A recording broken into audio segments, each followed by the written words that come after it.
Hi, welcome back to another hour with Crowder with me, your host Crowder. Like, share, subscribe, and comment. If you're already a subscriber, go ahead and ding the bell so that you can get all of my latest podcast interviews every Tuesday. And here we are, another episode. Episode 34. I'm overly dedicated to you motherfuckers. I'm up here while it's snowing down motherfucking in Texas right now. It's a lot of crazy shit going on right now. I just have no idea what's going on. One day we were just fine in like regular winter Wonderland like type of Texas weather, and then boom, we're Dallaskas. I think that was a good one for Facebook this week was Dallaskas. We're snowed in. You guys were having a bit of trouble like getting things back to normal. But I think that we're pretty much straight right now. I mean, the roads are melted. I don't see any more really like freshly fallen snow anymore. So we're pretty much good. But I am gonna chime in on a couple of things. As you can see, I don't have a guest today or anything like that. I never want to put any of my guests in danger, whether they feel comfortable or not. I just rather reschedule it. But that doesn't mean that I'm going to miss out on another Tuesday with you guys. So I just went over a couple of things. A lot of things woke me up this week, actually. Just a lot of things that was going on in media. You know, I don't really watch TV. I got a chance to, like, binge watch shows with my girlfriend. That was nice. I got a chance to, like, lay back and really put my feet up, drink, do some other activities that I usually don't get a chance to do on Mondays or Tuesday or fucking Wednesday, because you know where this girl is? At work all those days. But not this week, and we got a chance to actually get paid. They kind of pigeonholed us a little bit, but we about to get to that. Some of the things that I noticed from this Texas weather surrounding this Texas, I'd like to say this is a epidemic in Texas. We was all handicapped for 7 days straight, starting Friday evening. No, I think it was Sunday. Starting Sunday, that's when it really iced over. Monday morning, that's when everything was completely winter wonderland. Tuesday, everything had froze over. Wednesday, all of that stuff happened over again. Thursday, everything was actually just fine. Like today and yesterday was actually just fine. And everybody was pretty much just like, nah, we ain't coming in, bro. But yeah, like I said, I have a couple of things that opened my mind up to this Texas weather that just swarmed around in my mind constantly as I was drinking on some Jack and watching Netflix. Is that like the church is not being open. I did see plenty of like not lower churches. I don't want to call them lower churches, but churches that like aren't really known, like big commercial stream churches and everything.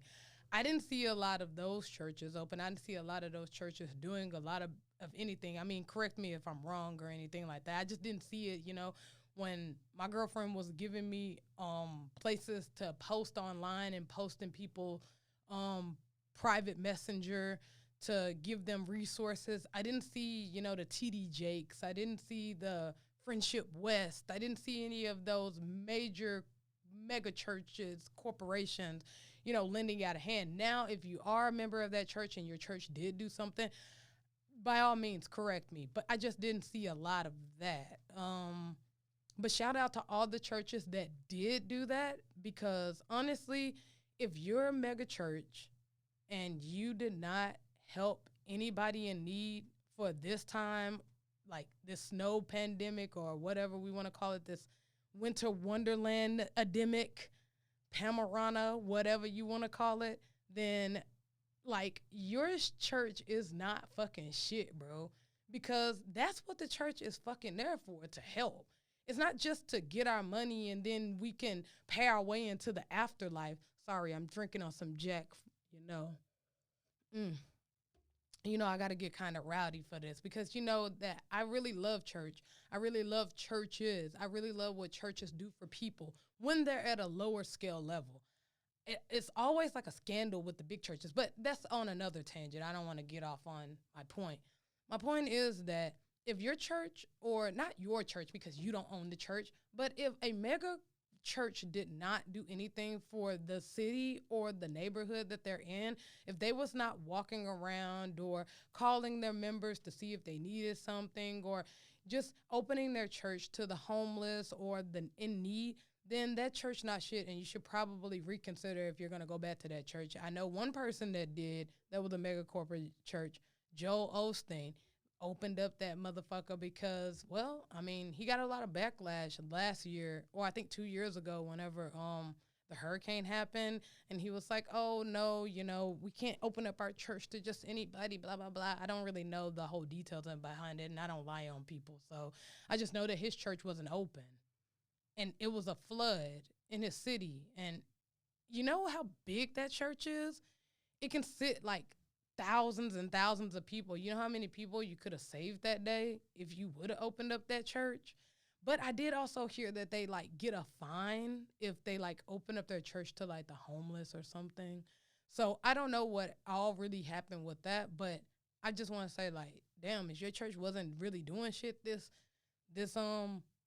this episode of 2021, then yeah, reconsider going to your church, because honestly, that's what the church is for. It's supposed to help people in need, not everybody that's in need and just take our money and we pay our way into heaven on some, you know, prostitute shit. I don't know what that's about, but yeah, I didn't see a lot of mega churches like aligning with like what was going on.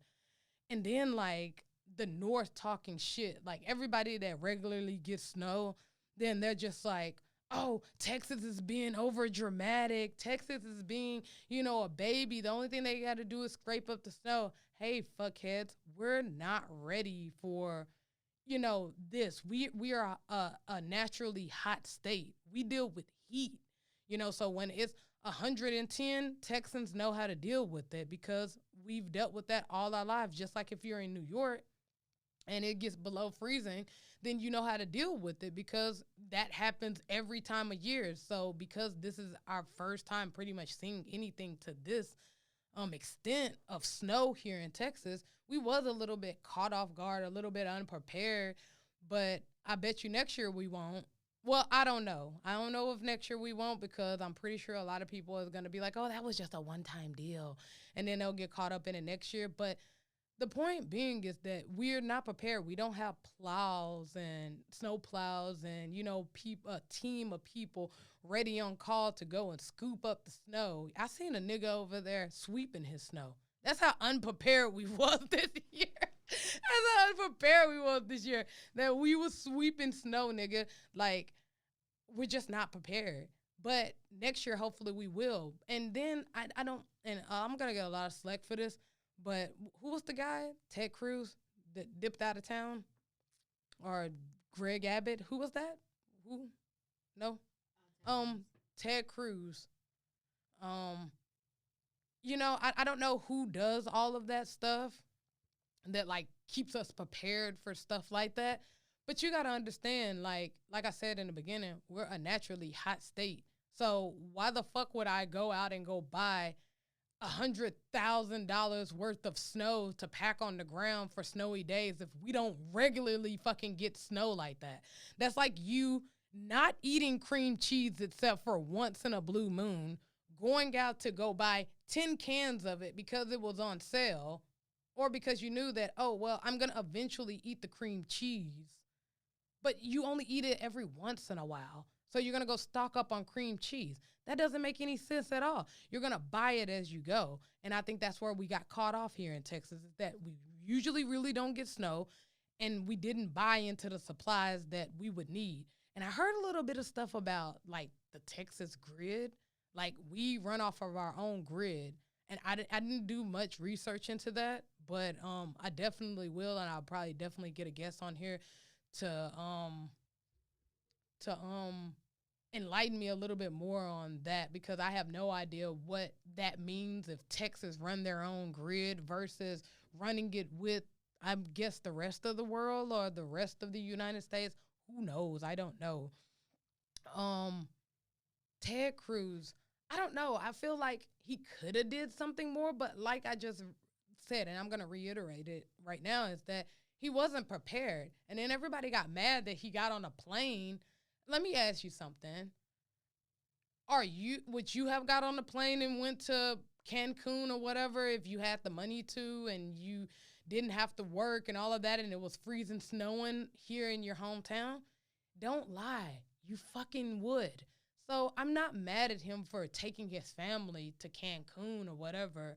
I'm more so mad that, he wasn't prepared. He didn't prepare our state. And why are we just now knowing that the grid for Texas is on its own? Like, we don't do like solar energy or whatever with everybody else. We just run off our own grid. That's something that I really, really am going to look into. And hopefully I get another one of these episodes by myself so I can just go over it and rant and do whatever.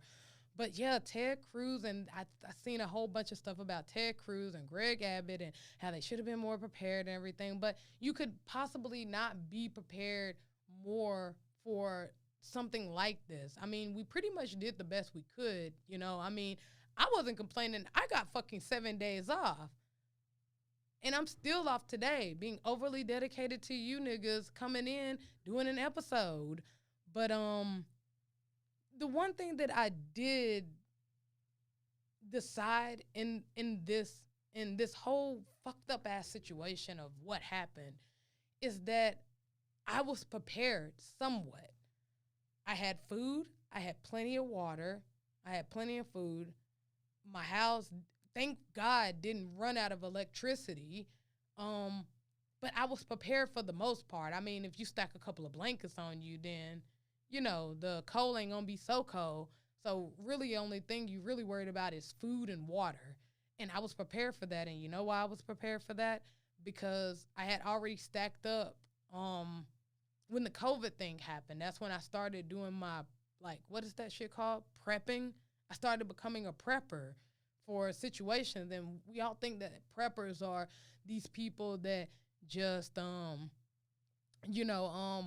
prep for doomsday and, you got all these guns and missiles, but you can be like a light doomsday prepper or a prepper and just prep food and non-perishable items and flashlights and shit that you would take for you if you went camping or whatnot.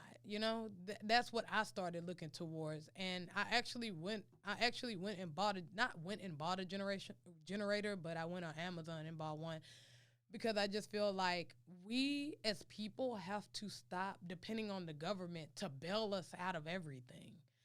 I just feel like at some point you just gotta let go of the damn titty, bro. Like, the government has already showed you the bare minimum of what they're gonna do. You see where Ted and Craig and all them niggas was when this whole shit went down. They dipped the fuck out and they left our ass here cold and shivering. I think 2 people died, like a 6-year-old and an 11-year-old, because they didn't have electricity in their house for a minute. So that already tells you what the government is gonna do for you and what they ain't gonna do for you. I feel like it's our responsibility as people, if you have the money. Now, I'm not talking about homeless people, they can't do for themselves.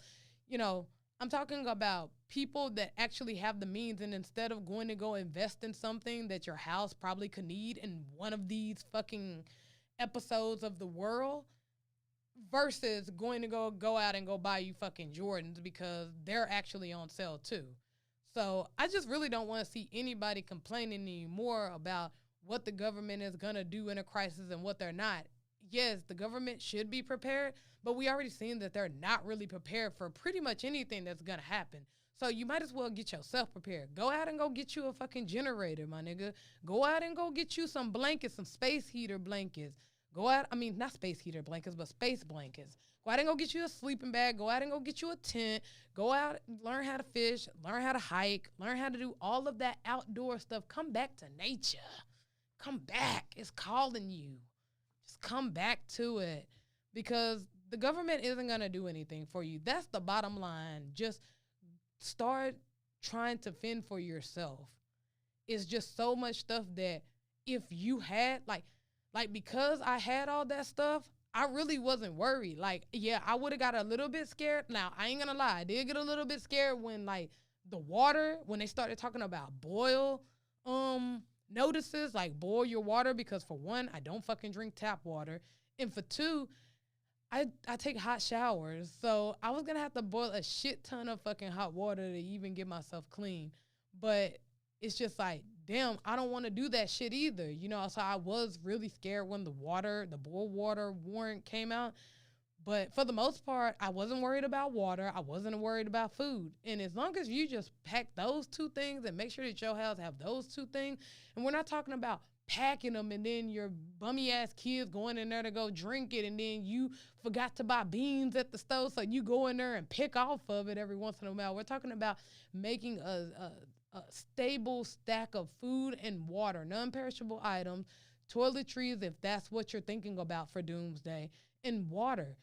Keep those three things near. I mean, a generator is pretty great too to have, but for the most part, if we don't have power and the grid completely cuts off, then you're not going to have gas to even put in your generator anyway. So just focus on the main things that's going to keep you alive. I mean, hopefully you love your mom and your sisters and brothers enough to huddle up in a little ball and y'all can still eat and drink water. But yeah, just focus on those two things.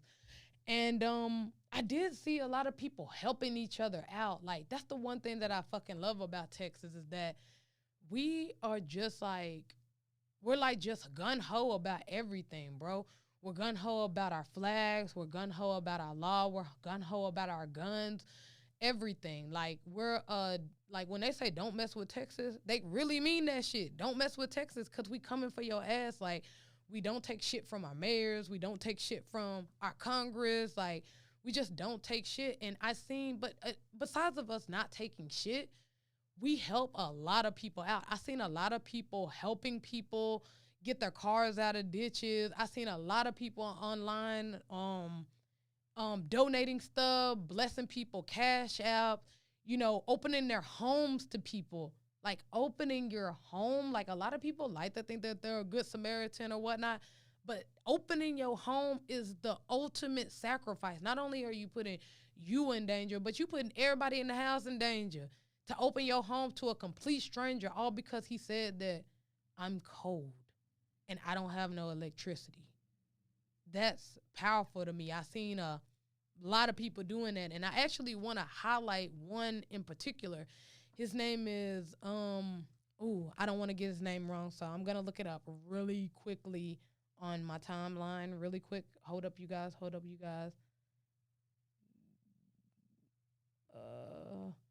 His name is Devontae D. Peters. Yeah, Peters, a.k.a. Brother Short. He's actually running for councilman for District 9 or 8, I believe, here in Dallas, Texas. And I seen him out there giving diapers, giving wipes, giving water.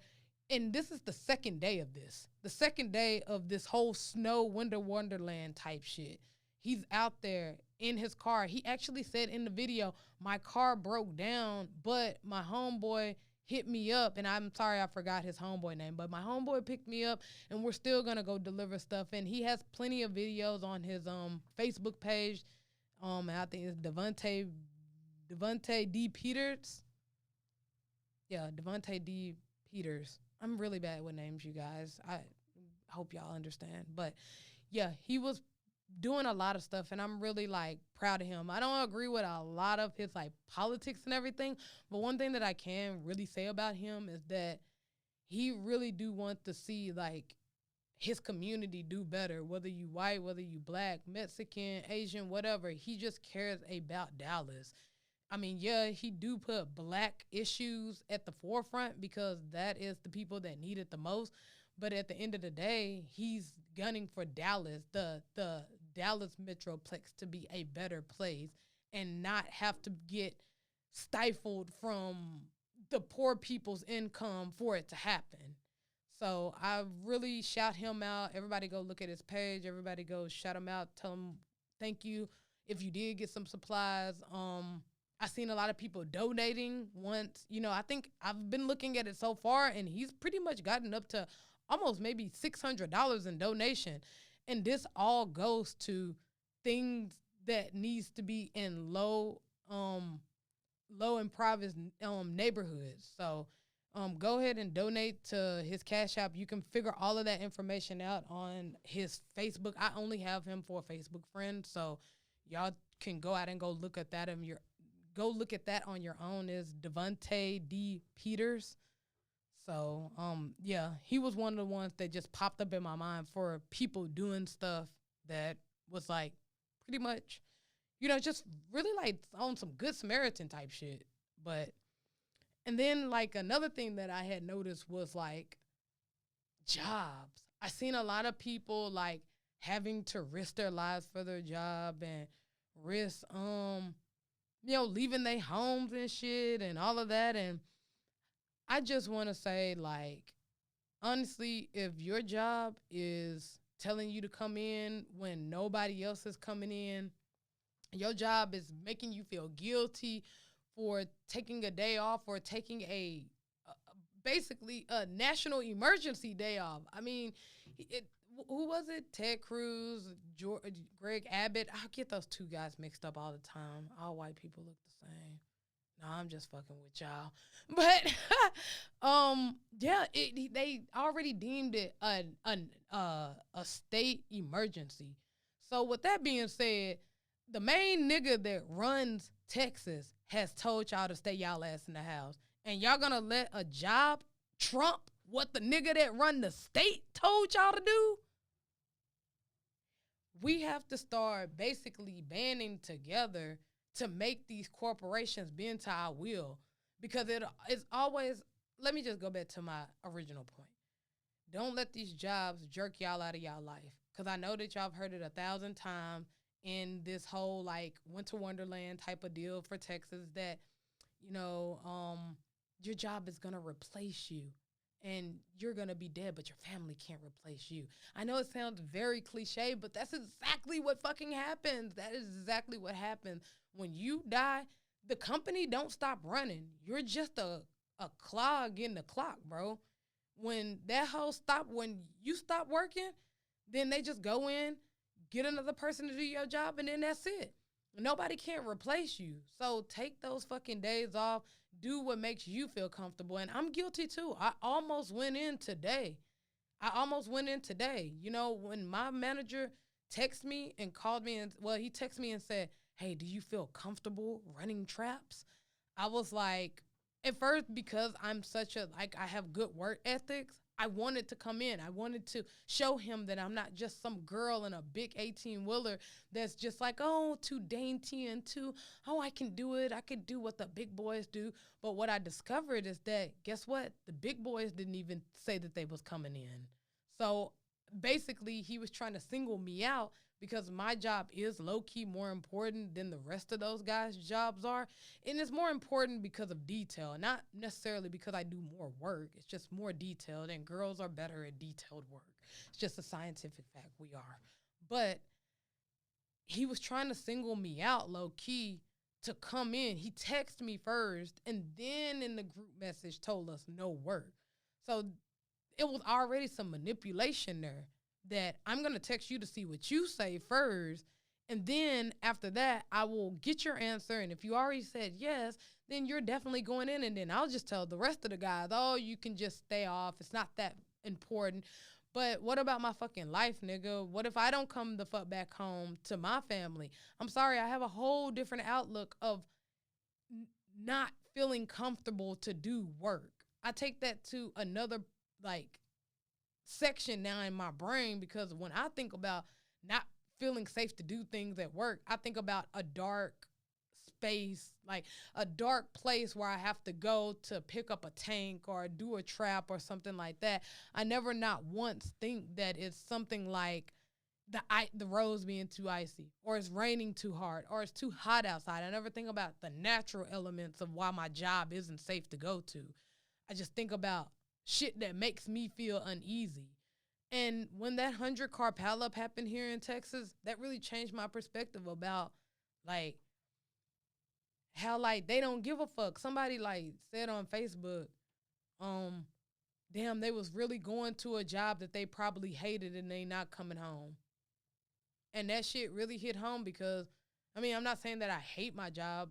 I'd rather do this for a living, but this is what my job is, what pays the bills. But nobody fucking likes their job. Everybody just goes to it because that's what they need to pay their bills. They don't necessarily like going to it. And it was probably some motherfuckers rushing to get to a job that they hate, and now they're dead. And they rushed to that job that they hated. And it's like, damn, you know, those guys aren't never coming back home. And that really low-key could have been me, because I was out on the road that day when it first started doing all of that stuff. It was Friday. And that shit was just crazy to me, to think that, like, damn, I could not come home. And that's what I thought about when I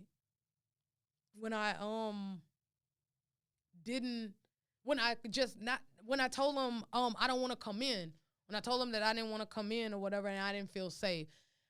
Before I text that, because I let it weigh out for a little bit, like for about a minute or so, I didn't text back. And then I thought about that 100-car pileup, and I was like, bro, like, it's not safe out there just yet. Just take off. The hell with the money. You know, the hell with how your paycheck's going to look. Just do it. But my thing is, if your job is pressuring you into something, you need to be finding another job, because they clearly don't care about your life.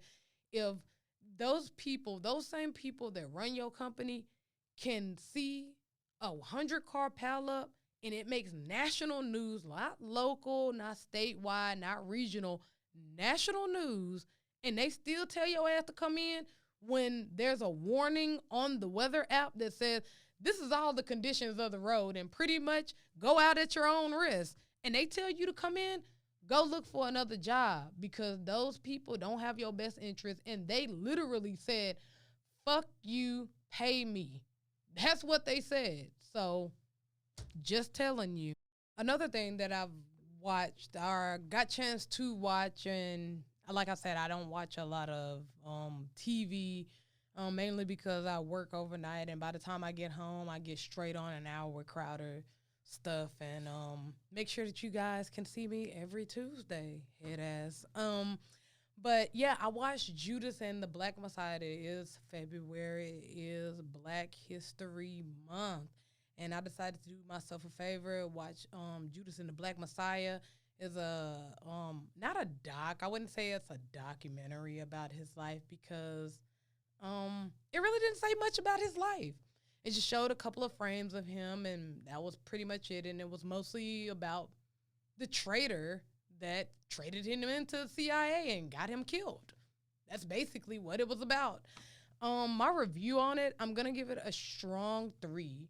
I didn't like the fact that they made a story about a very elite Black Panther figure, and they put him in the background of the story. So it was more about the traitor. I don't know who the traitor name was. I didn't really care about him, because why are we showing traitors for Black History Month? Like, I don't know. Yeah, I'm just give it a 3, honestly. I didn't feel like it didn't catch my attention a lot.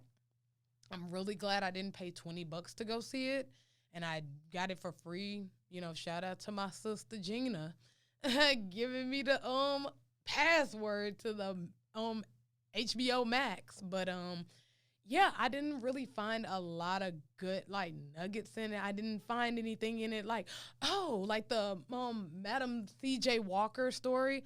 I didn't know that one of her daughters was gay. I was like, aha, okay. But in this, I was just like, okay, so are we, are we learning about Fred Hampton? Or are we learning about the guy that traded him? Like, was a traitor? I don't know, because most of the plot of the story was how this guy was a traitor for Fred Hampton. And I just didn't like that. It just really, like, the underlying message in that, and that's like that with all of these, like, blackity black movies. It's always either a white savior. It's always either we're going to put the main character in the background, and we're going to highlight this character. And half the time it be like not even like a historical like character. They never even fucking existed type shit. It just be some random white people or a random black person. Or it just shows all the hardships that black people went through and none of the glorious time. I mean, the Nat Turner movie, um, it showed him a white savior. What Black Panther, white savior. This movie, we're gonna put the main character that we want y'all to come see in the background, and we're gonna put the other stuff in the beginning of it. Or we're gonna show all of the fucked up shit that this person did and a little bit of what they really did to benefit black people. And that's where I have a problem at, because that's what happens with all of these movies, is that they do that. And it's just kind of like a slap in the face. That's why I stopped looking at like slavery movies, because it's like, okay, if you're not going to show us before we were slaves, I really don't want to see it. I mean, it's bad enough I got to hear about it every February. It's bad enough I got to see it in the books. It's bad enough I got to see it in real life. But then the one time a fucking month comes, and it's like Judas and the Black Messiah, and we're all like, yeah, Fred Hampton. And then we see it, and it's like, oh, no, a traitor traded him out, and that's how he fucking got caught up. And it's kind of like, I explained it to my girlfriend as, it's kind of like on our if me and you was together for years, and 1 year I cheated on you, and for our anniversary, I just showed you all the text messages of the time that we got over me cheating. That's pretty much how black, like, people that direct and screen black movies do, is that they show us all the hardship in February. You know, they show us getting our ass whipped. They show us getting, sprayed by the water hoses and bit up by the dogs and getting our ass beat. And it's just a reminder. And it's really psychological, because it's like, no matter if you was kings or queens, or you had your own tribe, or you knew your own religion, or you knew, your place in life, who the fuck you actually was, this is who you are, and this is what we did to you, and we're going to show you every time a black movie come out. In the good movies, where you were king and queens, we're going to go cast a white person to go play that. Or we're going to go cast a Mexican person to go play that. Or whoever, anybody besides a black person to play this part, because we don't want to show black people in the light of overcoming something or actually being in a good state in life. We always got to be drug dealers. We always got to be a crackhead. We always got to be the deadbeat father, and then all of those good movies and good shows that do depict us in a good light, then, the character's either gay, or the character, they just don't show us in those type of lights, or they don't get a lot of ratings. So eventually the show ends up going off air, or they're mixed white and black, or really fair skinned. And it's just like, no, there's good dark-skinned people out here that actually do good and, do stuff that's worth talking about. And that's how I just really felt about the movie. I just felt like it was a slap in the face. You prompt us up with, the Judas and the Black Messiah, thinking that we was actually going to see some stuff about Fred Hampton and the really major effect that he had on the community. Not just the black community, because in this movie, he was rallying together, people that I would say was maybe like in the Ku Klux Klan or whatever, but I don't think that they were, because they wasn't hooded up or anything like that. And they was just pretty much, talking about the same thing that black people was talking about and that Latino people was talking about, is that, hey, this government is fucking us. So he understood from the get-go that it's not just black people being oppressed. It's my Latino brothers over here. It's my white brothers over here. It's my Arabic brothers over here. And we all live in this community, and we all getting fucked. He basically turned the mirror on all of us and said, hey, we're all in the same predicament, bro. And we're not each other's enemy. And that's why they ended up killing him, because he started bringing light to what was going on, actually, that we're not each other's enemy. They're the enemies, and they're pinning us against each other. But yeah, I just didn't really flow with that movie. I liked it. My favorite, one of my favorite actors, or I think I don't have a favorite actor, but he's doing really good work. He's the guy that played in Wakanda. He was like the assistant or whatever. He's like the main character in this movie. Um, Not the guy that plays on Atlanta, but the other guy. I don't know. He plays in Get Out. Everybody knows him for Get Out. But yeah, I just didn't really like that. And I don't blame No Name for not being a part of that movie. She got a lot of backlash because she didn't want to be casted in the movie. And it was mainly because she was like, I don't want to be in a movie where the traitor is the main character. And everybody was getting on her ass saying, oh, you're just an uppity bitch from Chicago. You should be grateful that they even gave you a chance. And I'm just like, now that I've seen the movie, I absolutely agree with her. It was nothing but about a traitor. That's it. Every scene in the movie was predominantly the traitor. I really need to find out what's his name. Who was the traitor in that movie? No, but what was the character's name, though? Wild Bill.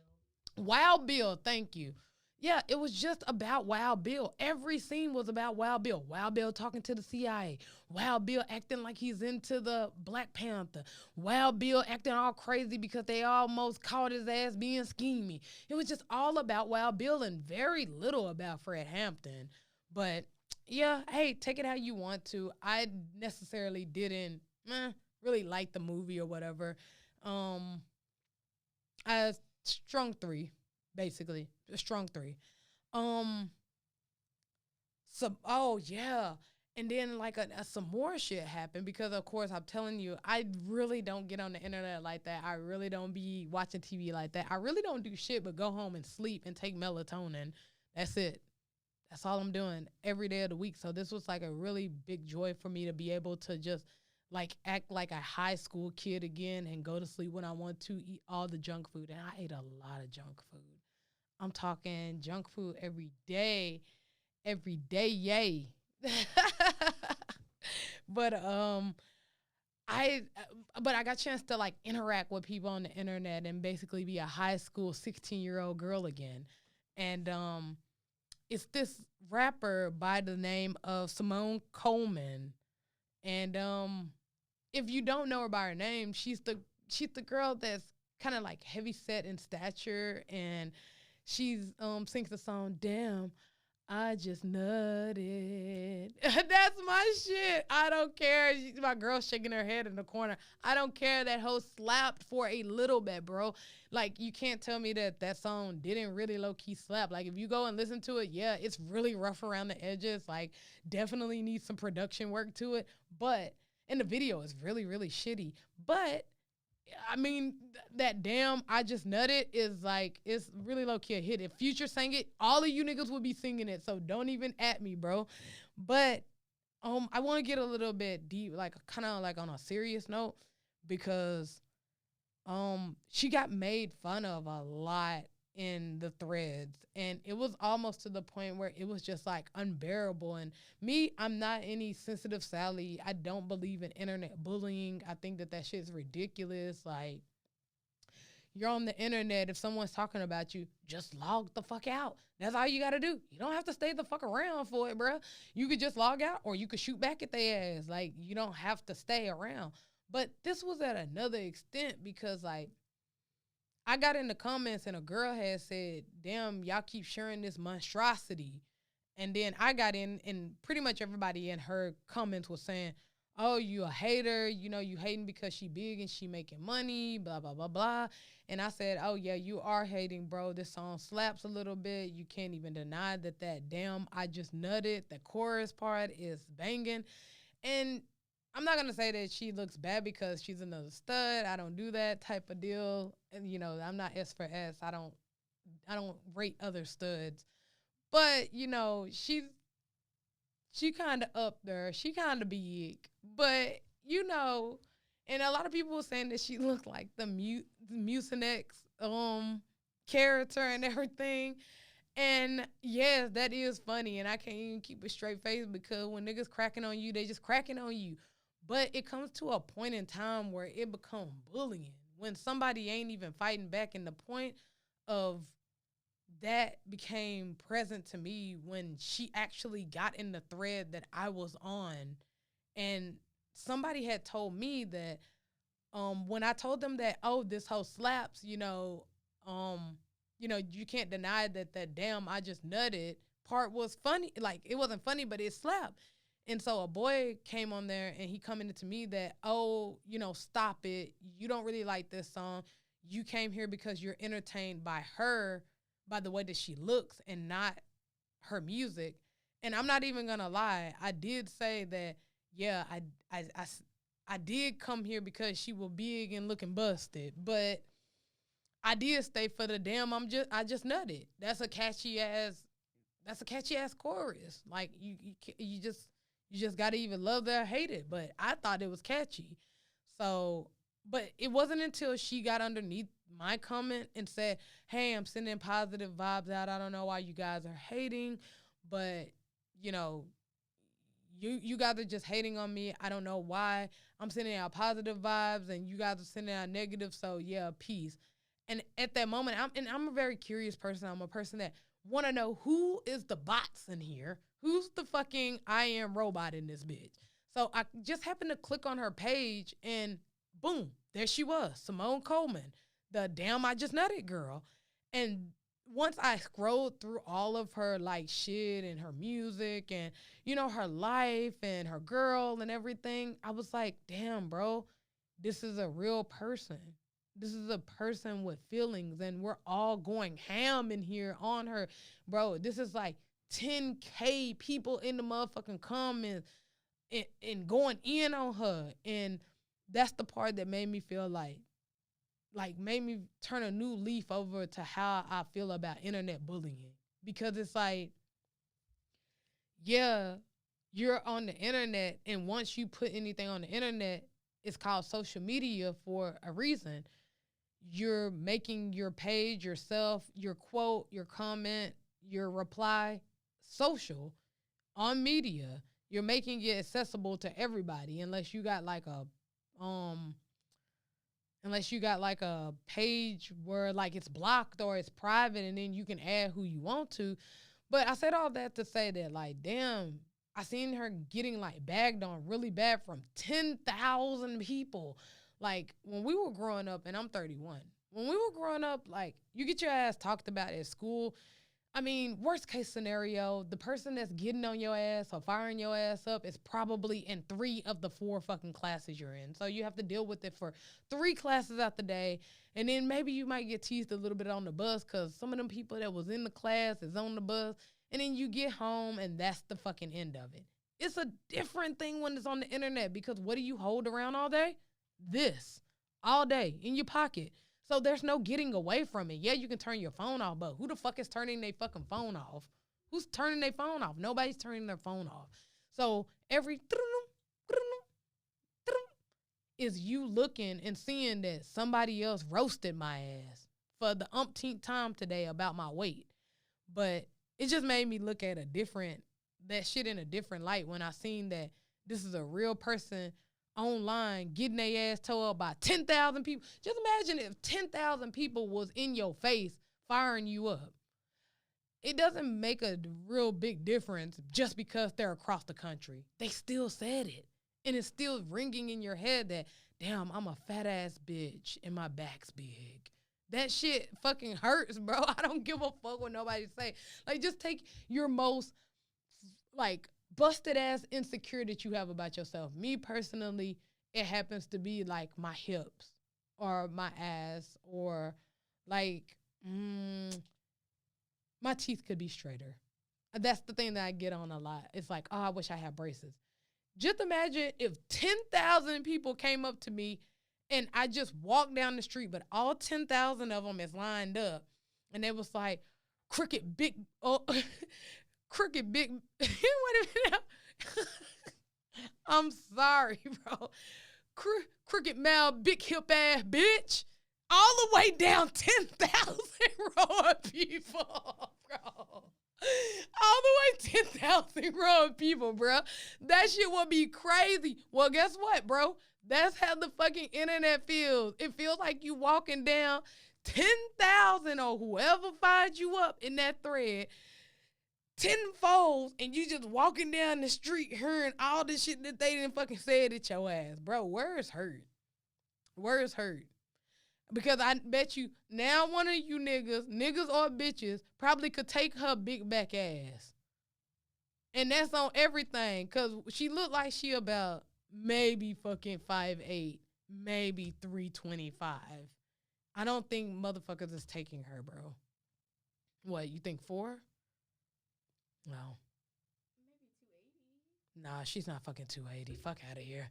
She's not. My girlfriend's on the side saying 280. Now, you know what? Ain't no way she's over 300. I mean, nigga, if you ain't gonna get on the mic, fuck out of here. That no fucking way is that. You know what? I'm not even about to go on a tangent about her weight because that's rude. But the whole point I was trying to make is that online bullying is not so far away from in your face bullying. The only difference is at least we got a chance to take out our aggression with the person that was bullying us because they right in our face. Shit, you get a person that really knows the internet to, you know, go through your personal life, your personal pictures, piece all that shit up, put some music in behind it. Oh, you're a meme for a fucking whole week. And she has been a meme for a whole week. But yeah, I said all that to say, like, it's one thing to crack on motherfuckers and kiki kaka and let it go. But then it's another thing to, like, constantly just go over and roll over and just keep doing this shit and keep popping off. That shit was crazy. And I didn't even realize that she was a real person. That's crazy. That's another thing I wanted to bring up is that, like, how desensitized we are. I think that that's why, like, everybody was just, like, going in on her ass because really low-key, we all desensitized. First of all, you got to take into account the internet has already, you know, it brought us together in a sense, but it only brought us together with people that's not local or like regional. Like, you know, I can't normally talk to somebody in Colorado about what's going on in Colorado from Texas. So it brought us together in that sense, like worldwide. But like locally in your intimate family, that shit like pulled you apart because what did everybody have on the dinner table? Your cell phone. Whenever you go to the club, motherfuckers ain't even dancing no more. They're just in the club with their damn phone. You know, like, the internet has really brought us, like, apart locally, but brought us together worldwide, if that makes any sense. It just has, and I think that that's the main reason why everybody does fucked up shit nowadays, because we don't know what a real human is no more, bro. We don't know. And that's and I'm a prime example of that because I said, bro, I didn't even know she was a real person until I looked on her page. Why did it take me looking at her page to realize that she was a real person? Because I'm desensitized, bro. Because I stay on this shit all day. And even though it's for, like, educational purposes, like, it still, like, brings me away from my family. Even when I'm with my mama over there, like, looking at movies and shit, I'm on my phone every 3 seconds. Every 3 seconds. Next time, try to watch your favorite TV show. Don't pick a bummy-ass TV show that you haven't watched in a while or you ain't really interested in. Pick your favorite movie to watch and see if you can make it through the whole movie without looking at your phone. That'll show you if you desensitized or not, bro. If you can't be around people, real people, without being on your phone, you probably desensitized. But yeah, that's all I've really had to say about that. I got a couple of fucking trendy ass topics. I don't know how deep I am into this, right? 22 minutes into it? Damn, really? Oh, this is going to be 30 minutes with Crowder on the cool. But, okay, we're going to have to cut that part out. Yeah. But, yeah. So you only have 7 minutes left. Oh, shit. Okay. Because we cut it off at 30 minutes. We're definitely going to have to cut all of this out. Yeah. Okay. But you might want to hurry. Okay, fine. Wait a minute. Why am I hurrying? Because the battery only lasts 30 minutes. Oh, why you wasn't plugging this one up? Yeah, I'm sorry. Yeah, we're gonna have to cut all that shit out. This is gonna be hard. Okay. Anyways, trendy topics for like the month. Like, do anybody know that we're just in month 2 of 2021 and already some crazy ass bullshit has happened? I want to go over the glue girl head thing. I don't know her name. I know it's old, but I like to let the dust settle. I want to know all the details before I say anything about anything because I hate speaking out of turn. I think that's the wackest shit you could do just to get your whatever your little saying out there or your meme out there is just say some shit without like actually having evidence to back it up. Well, the dust has settled and it was just a lot of shit that just really didn't make any sense. I was just like, okay, first of all, it says glue on it. You know, that's pretty, a clear indication of something that you know, pretty straight, clear indication that, oh, you probably shouldn't put this on your hair. Anything that I've ever seen that said glue, I never once thought to say, let me use this for hairspray. Like, I never thought of that. That's like seeing, like, tar and saying, ooh, black licorice and eating it. Like, I just don't understand where she was going with it. But apparently she got, like, $50,000 in a GoFundMe account. I think something lower than that. Anyway, she got a GoFundMe account, and she banked out all because she put glue in her hair. And I just wanted to say, like, when are we going to stop rewarding stupidity? Like, honestly, like, she put glue in her hair, bro. I know kids that get whoopings for playing in glue. And she put it on her hair and got a GoFundMe account. And then it made national blogs, bro. Everybody was blogging about it. And I'm just like, I'm not giving any of this my energy. Why? Because this is stupidity. That's how and that just goes to show how the media thinks of us. That they think, no wonder they won't fucking give us the truth. Because honestly, our small ass, super, like, squirrel ass brain only likes drama and stupidity. That's the only thing we react to.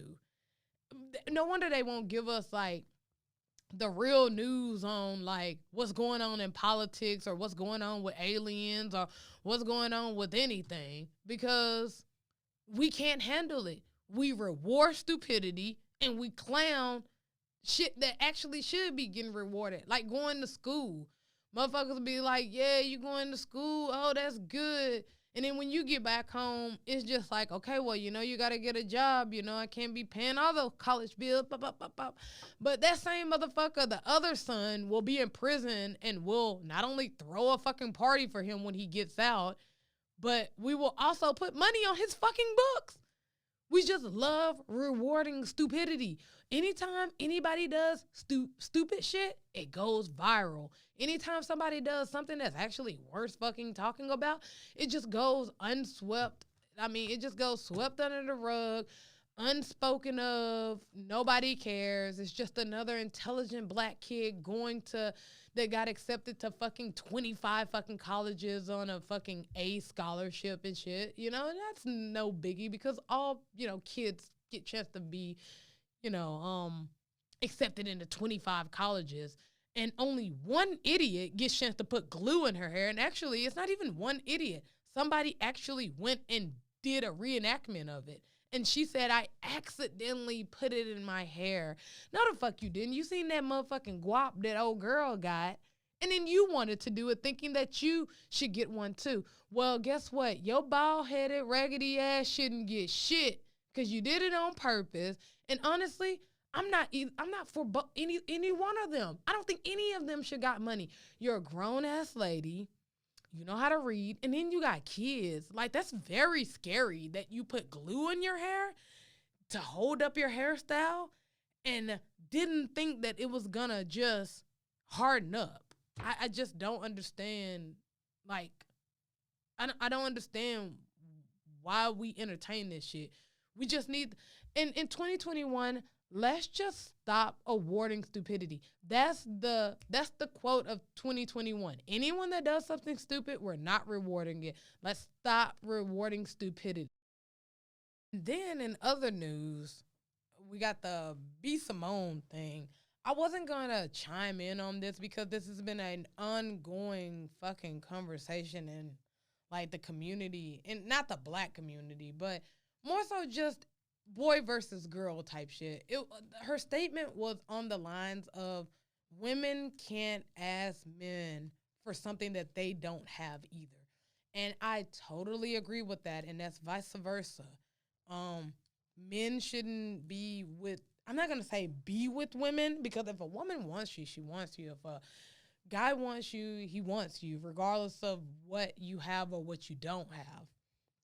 My problem is that I not my problem. It's just that I digged a little bit deeper into it. Actually, me and my girlfriend digged into it a little bit deeper than just it shouldn't be a problem that men are dating women that's in their pay grade and women are dating men that's in their pay grade, because only broke ass niggas are only niggas that's not making that amount of money is the one saying, bitch, you a gold digger. That's not corona, folks. I just got a little caught up talking too fast, too much spit in my mouth. But it wasn't along the lines of that, because honestly, that's a preference. We always love to talk about preference. I want to, a man that looks like this, act like this, that's your preference. A woman that looks like this, act like this, is your preference. A lot of people start to make a gray area with financial for a preference. You very well should have a preference, especially if you make a lot of money. Go through the procedures, get yourself a prenup. I don't care nothing about nothing. Get yourself a prenup. Nothing. It's nice to think about something lasting forever, but the whole thing is, what if it doesn't? So go out, get yourself a prenup. If that's what you want to do. Me personally, I won't be getting a prenup. That's just me, But I went a little bit deeper into it, and me and my girlfriend had a conversation about it. And honestly, when you date someone without the things that you're looking for, is usually because it was an inconvenience in the past. So take me, for example. I never cared about my girlfriends having a car or a place to stay of their own, because honestly, I'm not with you for those reasons. I'm with you because I'm just with you. But the moment I said that, but the moment that I had to go and pick them up to go take them to the store and go get their kids something, and then take them over to the weed man house and go to the drink house and take me over to my friend, then that's when I was like, oh yeah, I'm definitely not gonna date any more girls that don't have a car. And then when it became an inconvenience that you didn't have anywhere to stay, because now every time I don't want your badass kids over at my house, so I want to come to your house so that when they tear shit up at your house and I go home. So that's basically what I'm trying to say at the bottom line, is that it's never, I think the deeper issue with people wanting someone that's in their pay grade or make a certain amount because they make a certain amount is because in the past it was an inconvenience to them. And as long as that inconvenience, as long as your problem doesn't inconvenience them, they're perfectly fine with you not having. Me personally, I haven't always had a car. I haven't always had a great job, it pays me good money or whatever. I haven't always had a place to call my own, to stay. But when I didn't have those things, then I never made it an inconvenience to my partner. I always made sure that when they wanted to see me, I got my ass on the bus and I went over there to come see me. Like, it wouldn't be all the time, but I always went the extra way to go ahead and get my ass on the bus, go over there, go see my girl. When I didn't have anywhere to stay and I was staying with my mom, then I made it a convenience, like, yeah, okay, we can't smash over her and we can't smash at your house neither, or we can smash at your house, but I'm gonna get a hotel for tonight, We're gonna, spend it out at a hotel, whatever. Uh, So me not having a place never inconvenienced them. Even sometimes, and I'm not, ashamed of it, but I haven't always had a job. It was a long stretch of time before I went to prison that I didn't have a job, and I was just, collecting Social Security, and that was it. And if you've ever been on Social Security or unemployment or any of those supplement programs, you know that that's not a fucking lot of money, bro. So it's like, but I never made them feel like it was an inconvenience that I didn't have a job. I never asked them for no money. I never asked them, can they buy me something? I'll get you back. I never inconvenienced them with my problems. So I think that that's more so of what people need to look for. It's not the pay grade of where somebody is in, because let's be honest. 2020, a lot of people had a lot of shit. In 2021, a lot of people is building from the shit that they lost. So life happens. You can be on top of the world. You could be on top of the world one day and be homeless the next. But are you making progress? And even though like me not having things never inconvenienced my partner, I just always was in progress of getting those things. I feel like ain't nothing wrong with a girl. I will never make a girl feel some type of way because she don't have the things that I have. Because if that's all I'm dating you for, then why do I need you? I already have my own house. I already have my own car. I already have my own job. I don't need you to provide those things for me. But I don't need you to not have those things either. Why? Because I want someone that is self-sufficient. I want somebody that can survive without me, because if I fall on hard times, then I'm going to need you to pick up the slack until I can get back onto my grind. But yeah, back to the point that I was trying to make is that I think that it just falls in if the things you don't have is an inconvenience to the person that do have. So if you just separate your problems from the relationship, everything should be good, because whether you make $500,000 a year or $50,000 a year, if I got my own car, my own job, my own money, my own place to stay, then me not having what you have, or me not having what you have in the extraordinary fashion that you have it, because I could have a house, but you could have a mansion. I could have a Toyota Camry, but you might have a Benz, and I might make $50,000 a year, and you might make $500,000 a year. But those things should never matter if I got my own and you got your own. So I don't know where I stand with her on that.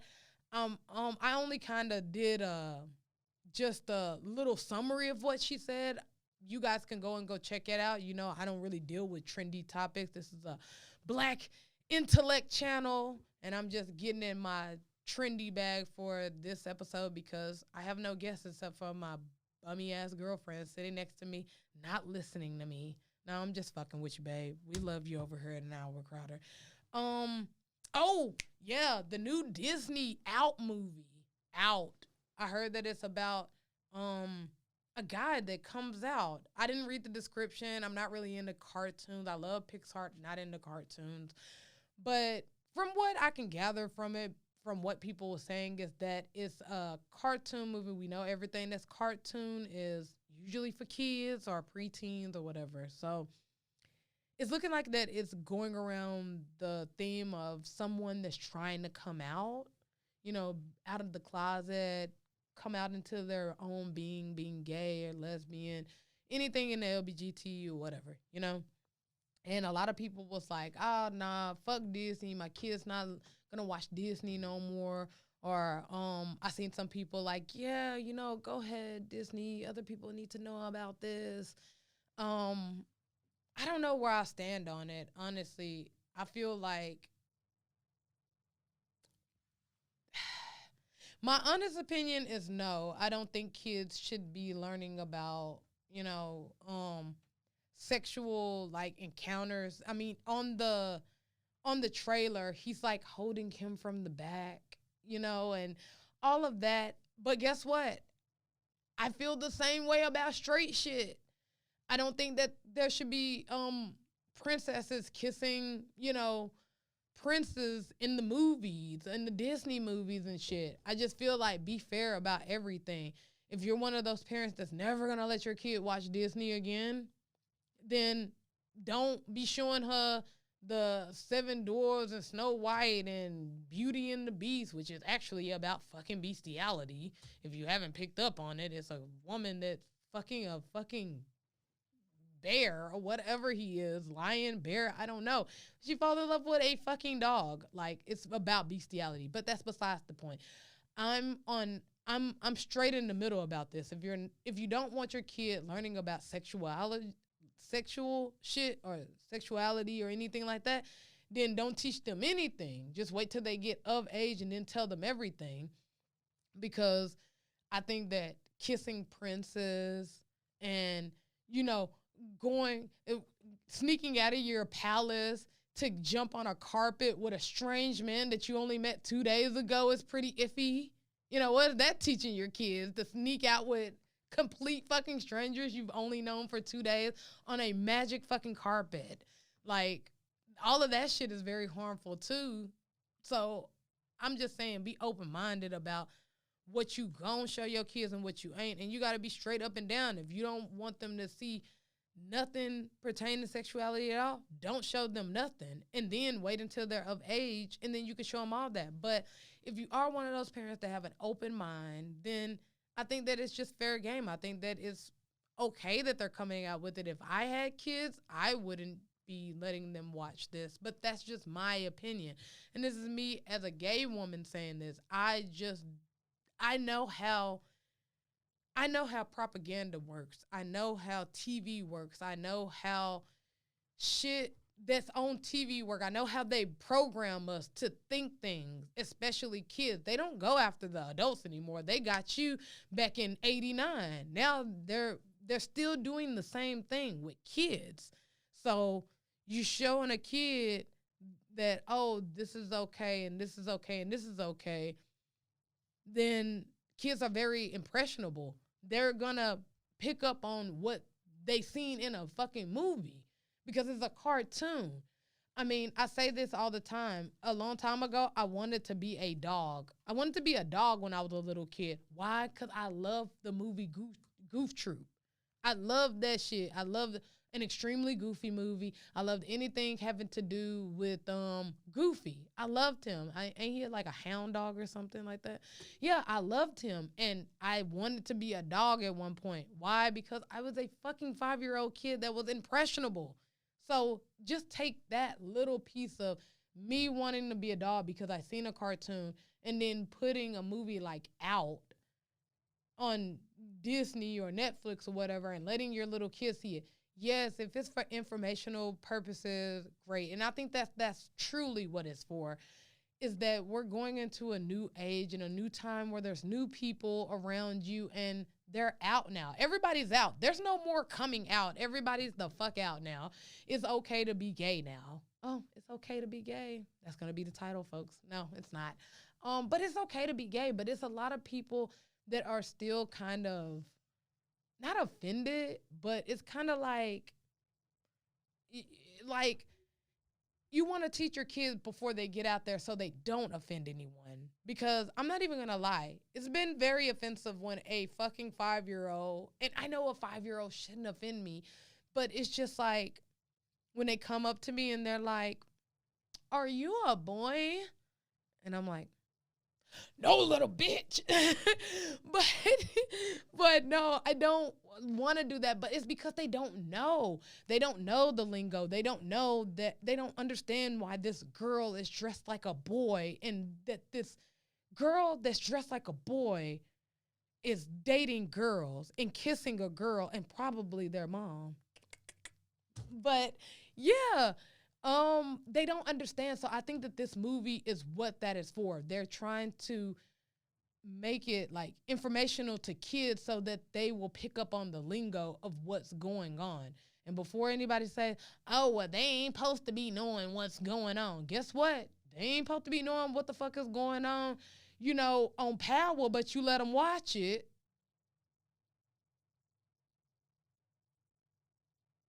But yeah, because people really do be having like a superior complex because they straight and because the Bible told them that they're the righteous ones because they're straight. And it's just funny how that's the only thing that motherfuckers pick up on in the Bible, that you just supposed to be straight and you'll get in.